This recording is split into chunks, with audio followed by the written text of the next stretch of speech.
오늘 우리에게 주신 하나님의 말씀은 요한복음 4장 5절에서 26절까지의 말씀입니다. 요한복음 4장 5절에서 26절까지의 말씀, 저와 여러분 교독하고 마지막 절 합독하도록 하겠습니다. 제가 먼저 읽겠습니다. 사마리아에 있는 수가라 하는 동네에 이르시니 야곱이 그 아들 요셉에게 준 땅이 가깝고 야곱의 우물이 있더라. 예수께서 길 가시다가 피곤하여 우물 곁에 그대로 앉으시니 때가 6시쯤 되었더라. 사마리아 여자 한 사람이 물을 기르러 왔음에 예수께서 물을 좀 달라 하시니 이는 제자들이 먹을 것을 사러 그 동네에 들어왔음이라. 사마리아 여자가 이르되 당신은 유대인으로서 어찌하여 사마리아 여자인 나에게 물을 달라 하나이까 하니 이는 유대인이 사마리아인과 상종하지 아니함이러라. 대답하여 이르시되 내가 만일 하나님의 선물과 또 내게 물 좀 달라 하는 이가 누구인 줄 알았더라면 내가 그에게 구하였을 것이요 그가 생수를 내게 주었으리라. 여자가 이르되 주여 물 기를 그릇도 없고 이 우물은 깊은데 어디서 당신이 그 생수를 얻겠사옵나이까. 우리 조상 야곱이 이 우물을 우리에게 주셨고 또 여기서 자기와 자기 아들들과 짐승이 다 마셨는데 당신이 야곱보다 더 크니이까.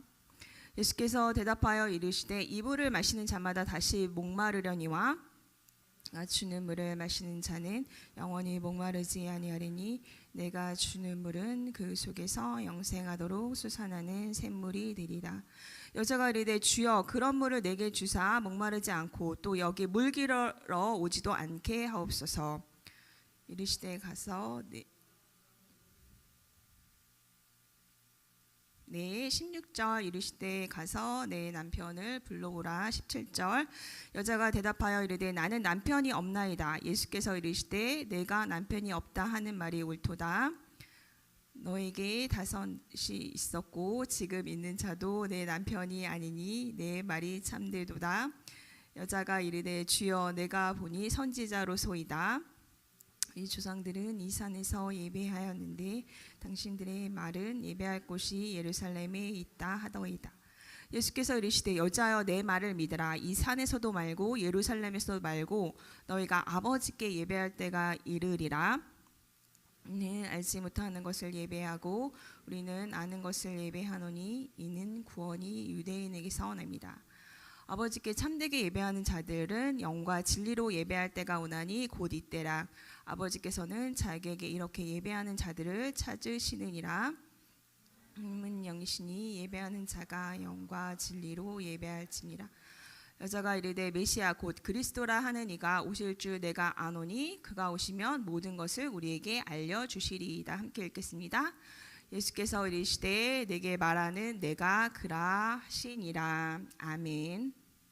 네, 오늘 말씀의 제목은요 삶의 권태가 찾아올 때입니다. 네, 이 주제로 오늘 권태라는 이야기로 오늘 말씀을 전할 텐데 먼저 우리 중등부 찬양팀 친구들 네 감사합니다.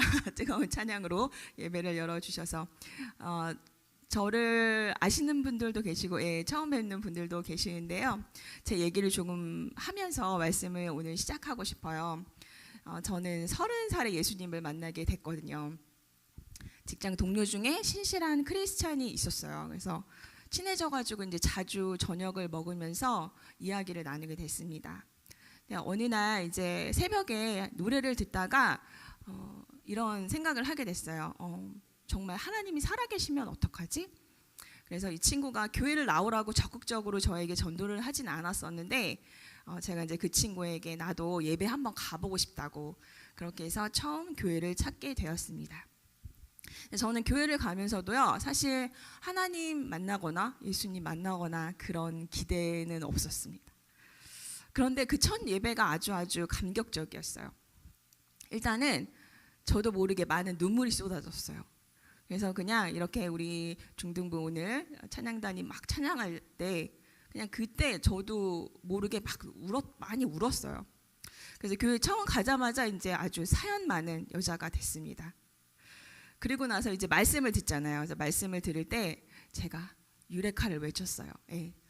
아, 정말 하나님이 살아계시는구나. 이렇게 깨달았던 거는 아니고요. 제 안에 그때 굉장히 복잡한 고민 하나가 있었거든요. 어떻게 해결해야 될지 모르는 그런 고민이 하나가 있었는데 그것을 이제 어떻게 해야 될지 제가 결정을 할 수 있었어요. 그 말씀을 듣고. 그래서 첫 예배에서 눈물도 이렇게 나서 뭔가 속도 되게 시원해지고 또 진짜 오랫동안 고민하던 어떤 문제를 하나를 딱 이렇게 이렇게 하면 되겠다라고 이제 결정을 하게 됐기 때문에 나이스 이렇게 외쳤죠. 그럼에도 불구하고 이 교회를 계속 나오고 싶은 생각은 없었어요. 하지만 교회가 꽤 괜찮은 곳일 수는 있겠구나 이제 그런 생각을 하게 됐죠. 물론 저는 이제 어릴 적에 잠깐 교회를 다닌 적은 있지만 이제 믿음이 없었습니다. 그리고 교회는 뭔가 제가 가까이 하고 싶은 곳은 아니었어요. 그런데 두 번째 예배를 드린 게 이제 제가 그 첫 예배를 드린 게 12월 중순이거든요. 그러니까 2주나 3주 정도가 지나서 12월 31일이 됐어요. 12월 31일이 되면 이제 뭘 드리죠, 여러분? 송구영신 예배를 드리잖아요. 근데 그날도 그 직장 동료랑 밥을 이제 먹었어요. 많이 친해져가지고. 근데 이 친구가 갑자기 11시쯤에 교회를 가야 된다고 하는 거예요. 그래서 아니 야밤에 왜 교회를 가냐. 근데 제가 이제 그 친구를 데려다 주면서 그날 눈이 엄청 많이 왔는데 갑자기 그냥 저도 그 예배를 드리고 싶은 생각이 들더라고요. 그래서 그 12시 예배, 송구영신 예배를 드리게 됐습니다. 제 나이가 30이었어요. 30살. 근데 그 송구영신 예배를 통해서 제가 하나님이 살아계시고 예수님이 누구시고 이런 건 아직은 잘 모르겠지만 한 가지를 깨달았어요. 뭔가 내 삶의 큰 것 하나를 내가 놓치고 있다. 그리고 그 답이 어쩌면 이곳에 있을 수도 있겠다. 예. 내 삶에 뭔가 하나를 놓치고 그 다음에 이제 깨달은 것이 뭐냐면 내 삶에 권태가 찾아왔구나라는 것이었어요. 이 권태라는 말을 제가 찾아보니까 어떤 일이나 상태에 시들해져서 생기는 게으름이나 실증. 네, 그래서 우리 친구들에게 우리 중등부 친구들이 특별히 있어서 제가 물어보고 싶더라고요. 여러분도 권태를 느끼나요? 네, 물론 대답을 안 하기. 네, 크게 끄떡인 친구가 있었습니다. 네, 권태의 뜻이 많이 와닿는 것 같아요. 네. 근데 이 권태가 여러분 오래되면 어떻게 될까요? 무기력해지죠. 그리고 그 무기력이 오래되면은 이제 우울해집니다.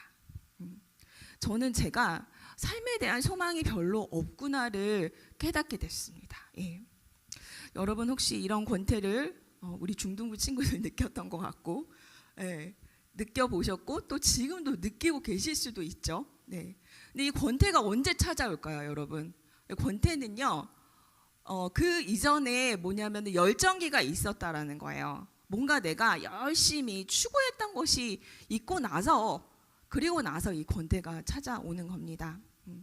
여기서 열심히 공부하는 학생들에게도 또 삶의 진로와 또 짝을 찾아야 하는 우리 청년들에게도 그리고 또 가정을 꾸리고 나서 가족을 섬기고 또 이 가정을 잘 꾸리고자 애써가는 그런 이제 중년 부부들에게도 그리고 이제 하나님에게로 갈 날이 더 가까워진 지금까지 살았던 날보다 그런 노년들에게 당연히 권태가 찾아옵니다. 오늘 말씀 속에서도 권태의 시간을 지나고 있는 한 여인을 우리가 만나게 되죠. 여러분 많이 알고 있는 말씀이잖아요. 그 여인은 바로 사마리아 여인입니다. 이 사마리아 여인이요, 물을 깃기 위해 나온 시간이 성경에서 보니까 6시라고 말하고 있는데요. 이 시간은 이제 정오를 말해요. 정오, 한낮. 그러니까 고대 근동 지역에서 이렇게 물을 이렇게 길는 일은요, 워낙 덥잖아요. 그러니까 서늘한 아침이나 이제 저녁에 여인들이 함께 무리를 지어서 하는 그런 일상이었습니다. 이 중동 지역이 낮에는 워낙 덥다 보니까 국제 컨퍼런스 같은 것도요 보니까 저녁에 열리기도 하더라고요. 이 무덥고 아무도 활동하지 않는 정오에 이렇게 홀로 물을 길러 왔다는 것은요, 어떤 사연이 있었던지 간에 이 상황 하나만으로 이 여인이 조금 평범하지 않음을 알 수 있어요. 어쩌면 사람들과 마주치기 싫어서 사람이 없는 그런 시간대를 택한 것일 수도 있고, 아니면 사람들의 시선과 소문, 비난을 피해 다녔을 수도 있고요. 자신이 알지 못하는 큰 수치심이 자신을 사로잡았을 수도 있었겠다. 우리가 이렇게 예측을 해볼 수 있어요. 이 사마리아 여인이 얼마나 오랫동안 이 물을 깃는 이 루틴을 해왔을까? 어쩌면 이 사마리아 여인에게 이 물을 깃는 그 행동 자체는요, 그녀가 최소한의 생명을 이어가기 위해서 했던 그런 루틴이 아니었을까 생각을 해봅니다. 그런데 그녀에게 우리 직진남 누구시죠? 예수님께서 말을 거세요. 그리고 대뜸 물을 달라고 하십니다.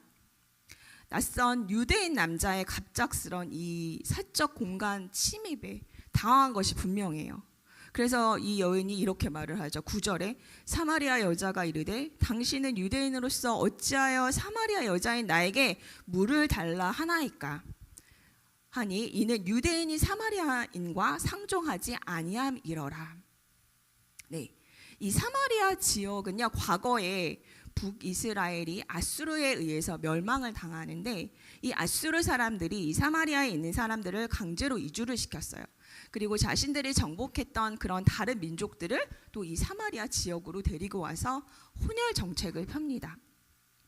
이렇게 사마리아 지역에 남은 사람들 그리고 그렇게 이주가 된 이방인들과 섞여서 순수하지 않은 혈통이 된 그 사람들을 사마리아인이라고 불렀어요.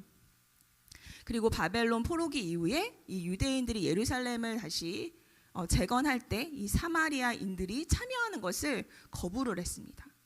그러니까 이 사마리아인들은 따로 이 성전을 그리심산이라는 곳에 성전을 지었고, 그런데 이것을 다시 유대인들이 파괴하게 되는 그런 역사적인 배경이 있었기 때문에 이 두 민족 간의 적대감은 돌이킬 수 없을 만큼 아주 깊어져 있었던 것이죠. 그러니까 예수님께서 이 사마리아 여인에게 다가가서 유대인으로서 다가가서 이 말을 건 그것 자체가 이제 금기 상황이었던 거예요. 아무도 만나고 싶지 않아서 아무도 안 나오는 그 정오에 갔는데 남대없이 어떤 유대인 남자가 말을 걸어오니까 몹시 기분이 언짢았을 것 같아요. 여러분, 우리 삶에 이런 침입의 순간이 있어요. 우리 삶의 권태가 무기력이 되고요. 또 무기력이 우울이 되고 나 자신을 사랑하지 못하는 그 수치심에 둘러싸여 있을 때 여러분 제일 먼저 나타나는 증상이 뭐죠?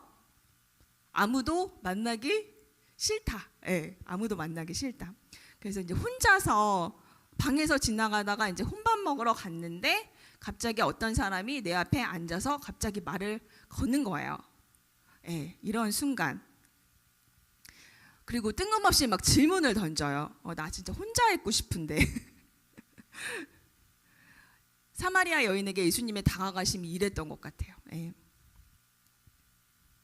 여러분, 어쩌면 예배에 나올 때도 저 처음에 교회 가기 싫었던 이유가 그거거든요.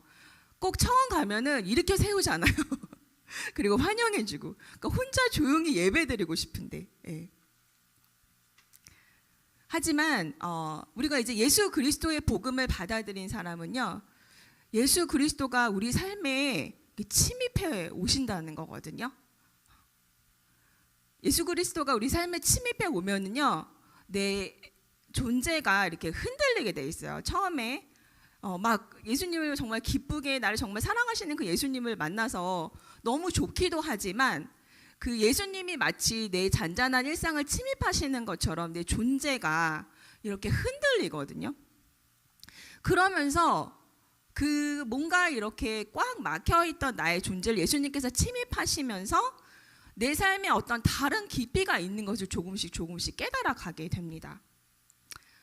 어쩌면 이런 우리가 겪고 있는 권태, 무기력, 삶의 소망이 없음이 단순히 그 표면이 다가 아니라 그 삶의 이면에 더 다른 뎁스, 깊이가 있다라는 것을 이제 어렴풋이 감지를 하게 되는 거예요.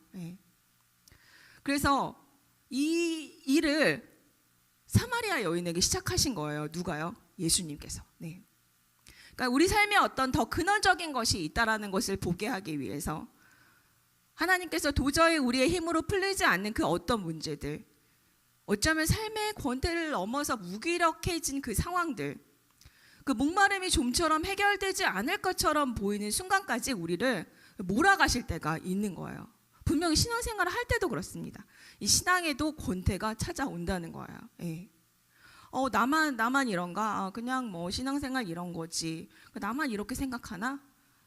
그렇지 않아요. 예. 처음에 하나님을 믿으면요, 하나님이 정말 은혜를 막 부어주실 때가 있어요. 그래서 막 자신감이 막 정말 빵빵해지고요, 모든 것을 할 수 있을 것 같은 그런 영적인 자신감에 막 부풀어져 있을 때가 있거든요. 그리고 삶의 표면적인 문제들, 내 진로들 이런 것들이 막 해결되고요. 그런데 어느 시점에 이제 그러한 은혜들이 계속해서 우리에게 주어질 때 우리가 어느 순간에 그것이 하나님의 은혜로 가능했는데 언젠가부터는 그냥 이것이 당연한 것이 되는 그런 시점이 온다라는 거예요. 신앙생활도 그냥 이런 건가 보다. 그런데 왜 하나님께서 우리에게 다시 이런 것을 허락하실까? 예. 그것을 우리가 생각을 해봐야 됩니다. 예. 사실 우리가 권태에 빠지고 무기력에 빠지고 실증에 빠지면요, 하나님의 음성을 듣는 것조차 원하지 않을 때가 오거든요. 그런데 인간에게는 근원적인 목마름이 있습니다. 우리의 힘으로 그 근원적인 목마름을 채울 수 없는 것을 경험하게 하시는 거예요, 하나님께서. 이해가 되실까요? 그러니까 다시 복음의 능력으로, 그 복음의 능력으로 채워지라고 하나님께서 이 권태의 시간도 사용하셔서 우리를 부르고 계신다라는 거예요. 어떤 사람은 그래요. 제가 신앙생활 초기에 이런 얘기 실제로 들었거든요. 예, 처음에는 재밌어요. 처음에는. 근데 나중에 좀 오래 해보세요. 이렇게 약간 놀리듯이 저를. 그래서 그렇구나. 내가 지금 재미있는 때구나. 이렇게 느꼈던 거죠. 그런데 우리가 그 스스로 해결할 수 없는 그 목마름이 있다라는 것을 깨달으면요, 그때가 바로 하나님의 능력, 복음의 능력을 다시 경험할 때라는 것도 우리가 깨닫게 되는 것입니다. 그러니까 우리 삶의 권태가 가리키는 그 다른 삶의 깊이, 그것이 뭐냐면 우리에게 영적인 목마름이 있다라는 거예요. 그리고 그 삶의 권태는 그것을 알려주는 표지가 될 수 있다. 바로 예수님께서 이 사마리아 여인이 그 삶의 무기력함을, 삶의 메마름을, 그것이 자기 안에서 무엇인가 채워지지 않음으로 인해서 일어나는 것이라는 것을 정면으로 마주할 수 있도록 예수님께서 이 여인의 사적 공간을 침입하신 거죠. 예. 10절 말씀에 예수님께서 그런데 이렇게 말씀하세요. 네, 그 대답에는 대답을 하지 않으시고 우리 10절 말씀 함께 읽어보도록 하겠습니다. 예수께서 대답하여 이르시되 내가 만일 하나님의 선물과 또 내게 물 좀 달라 하는 이가 누구인 줄 알았더라면 내가 그에게 구하였을 것이요 그가 생수를 내게 주었으리라. 아멘. 네, 근데 이 사마리아 여인은 이 생수를 그저 자연의 어떤 물, 우리가 그냥 마시는 물로 오해를 합니다. 그래서 계속해서 저항해요. 뭐 당신이 뭐 야곱보다 큽니까? 막 이래요. 당신이 뭐 뭐라도 되는 거예요? 예. 그러자 예수님께서 다시 13절과 14절에 이렇게 말씀하세요. 예수께서 대답하여 이르시되 이 물을 마시는 자마다 다시 목마르려니와 내가 주는 물을 마시는 자는 영원히 목마르지 아니하리니 내가 주는 물은 그 속에서 영생하도록 솟아나는 샘물이 되리라. 아멘. 네. 이 여인의 입장에서는 들으면 들을수록 어이가 없는 거예요. 그런 물 있으면 저에게 주세요. 그럼 뭐 여기 귀찮게 이렇게 물 길을 안 와도 되겠네요. 네. 아마도 사마리아 여인과 예수님의 대화는 어느 정도 계속 지속되었을 것으로 보여요. 여러분 어떠세요? 예수님이 항상 좋으세요?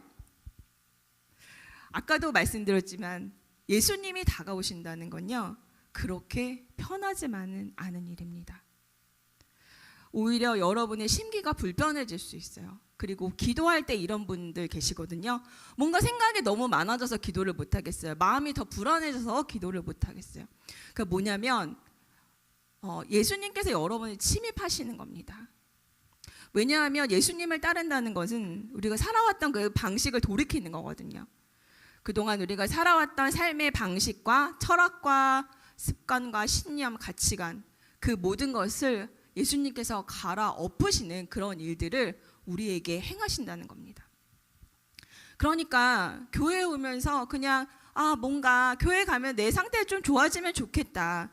그리고 좀 이것 좀 해결했으면 좋겠고 하나님께 좀 응답해 주시면 좋겠고 좋은 가르침도 받으면 좋겠다. 이런 정도로 예배를 온다는 것과 정말 그 살아계신 예수님을 내가 만나고자 그분 자체로 내가 채워지고자 예배에 온다라는 것은 완전히 다른 이야기예요. 그러니까 제가 처음에 교회에 갔을 때는요, 그냥 내 문제 해결하고 좀 내 심리적인 것들 좀 좋아지고 그냥 이런 기대로 갔었던 거예요. 그러니까 계속해서 교회를 나갈 생각은 별로 없었던 거죠. 하지만 예수 그리스도의 그 십자가의 죽음과 부활이 나를 위한 것이구나. 그 앞에 무릎을 꿇고 정말 예수님을 나의 주인으로 그렇게 모시게 되는 순간 그 복음의 능력이 정말 나의 삶을 이끌어가는구나를 인정하면요, 정말로 그 예수님의 통치 안으로 들어간다는 것은요, 우리의 삶이 침입이 되고 우리의 삶이 흔들린다는 이야기예요. 그러기 위해서 우리가 그 예수님의 침입이 불편한 것이 아니라 다시금 복음의 능력이 되기 위해 다시 한번 우리가 예수님을 찾기 위해서 그 출발은 뭐냐면 우리에게 영적인 목마름이 있다라는 것을 발견하는 거예요. 그러니까 내 삶의 권태와 게으름과 실증, 내가 이걸 해결하기 위해서 막 노력을 하는데 우리는 뭐예요? 예수 그리스도의 복음을 이제 아는 자로서 이제는 예수님만이 나를 채워주심으로 그 권태가 권태되지 아니하고 그저 복음의 능력으로 다시금 살아나는 그러한 초대로 하나님께서 우리를 부르신다는 거죠. 너에게는 너 스스로 채울 수 없는 그 목마름이 있다라는 것을 예수님께서 알려주시는 것입니다. 그리고 예수님께서 사마리아 여인에게 그 목마름을, 너에게 그 목마름이 있어. 사람들은 막 이제 부인하거든요. 예수님 오시면 아니요, 괜찮아요. 저는 괜찮아요. 네. 그런데 그 사마리아 여인에게 그 목마름이 있어. 너에게 목마름이 있어. 라고 그것을 발견하게 하는 마지막 질문을 이제 16절에서 17절까지 던지세요. 이르시되 가서 내 남편을 불러오라. 여자가 대답하여 이르되 나는 남편이 없나이다. 예수께서 이르시되 내가 남편이 없다 하는 말이 옳도다. 너에게 5 남편이 있었고 지금 있는 자도 내 남편이 아니니 내 말이 참되도다. 어머나 이게 뭐야. 갑자기 사적 공간 침입하시더니 이제 건드리면 안 되는 그 내면까지 예수님이 훅 들어오신 거예요. 삶의 허무함과 외로움과 정서적 결핍, 또 나를 조금 안전하게 보호해 주었으면 좋겠다라는 그 열망을 이 여인은 관계로, 사랑으로, 남자로 채우고자 했던 것이죠. 그런데 그 모든 시도에 실패했잖아요. 지금도 그렇고요. 어쩌면 이것은 그녀가 가장 이야기하고 싶지 않고 또 드러내고 싶지 않았던 부분일 수 있잖아요. 제가 제 삶의 권태를 해결하기 위해서 제가 했던 제 스스로 목마름을 채우기 위해서 했던 것은요, 저는 유능한 사람이 되는 거였어요. 그래서 인정을 받고요, 또 돈도 많이 벌고, 그래서 그 누군가에게 아쉬운 소리 안 하고요, 별로 도움도 안 받고 혼자서 잘 살아가는 그런 유능한 여성, 그런 저에게 예수님이 침입해 오셨어요. 우리는 우리의 목마름을요, 우리 스스로 채우기 위해서 노력하고 또 그 채우기 위한 우리 각각의 노력이 있습니다. 계속해서 시도하고 또 시도해요. 하지만 이제 예수님이 말씀하세요. 너 힘으로 채우는 그 물로는 너의 그 근원적인 목마름을 해결할 수 없다. 여러분, 아무리 노력해도 채워지지 않는 어떤 목마름이 있으신가요?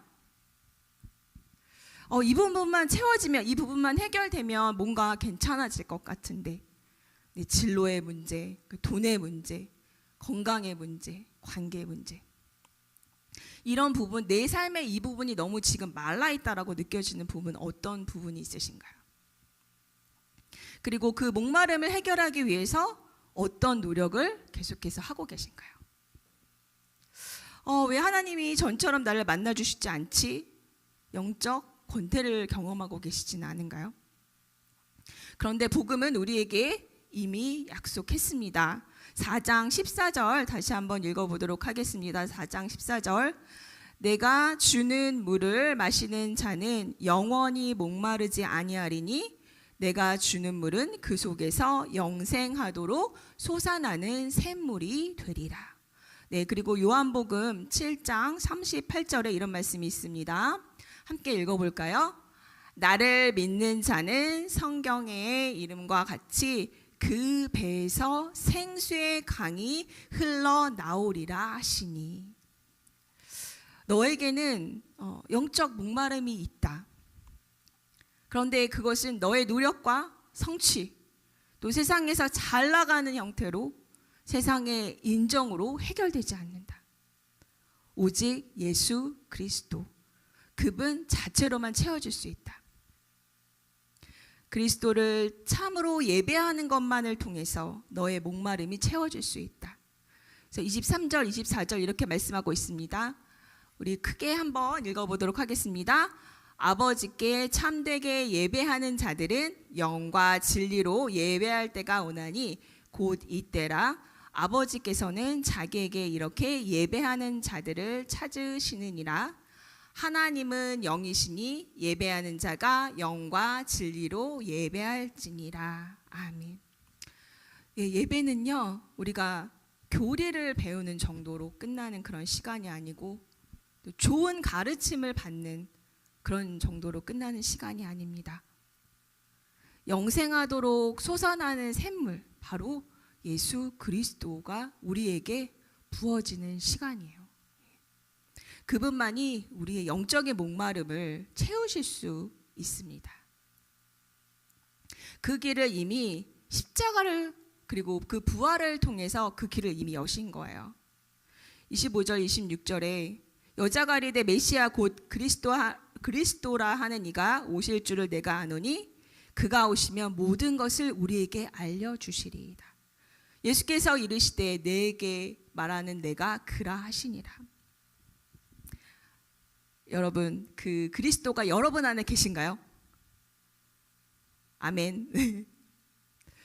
여러분, 무엇으로 여러분의 삶의 목마름을 채우고 있나요? 우리 친구들, 청년들, 또 우리 성도님들.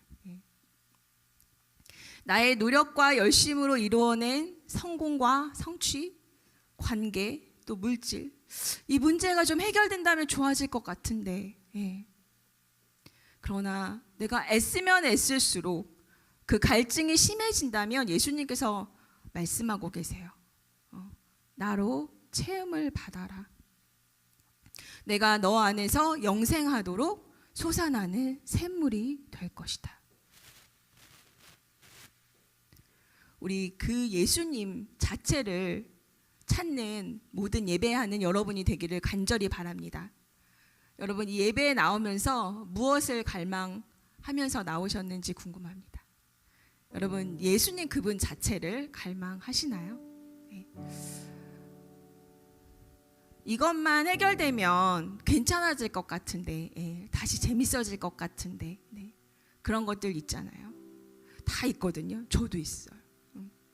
그런데 이 예배 시간에서만큼은 그 모든 거 내려놓고 예수님으로 저를 채워주십시오. 이것이 여러분의 갈망이 되면 좋겠습니다. 너의 목마름을 너 스스로 채울 수 없다. 오직 영생하도록 솟아나는 샘물, 예수 그리스도로 체험을 받아라. 그 복음의 능력이 우리 안에 이미 있습니다. 여러분 안에 있어요. 여러분 안에 예수 그리스도가 계세요. 솟아나는 샘물이 되십니다. 우리 자신을 하나님께 드릴 때 영생하도록 솟아나는 샘물이 된다고 하셨거든요.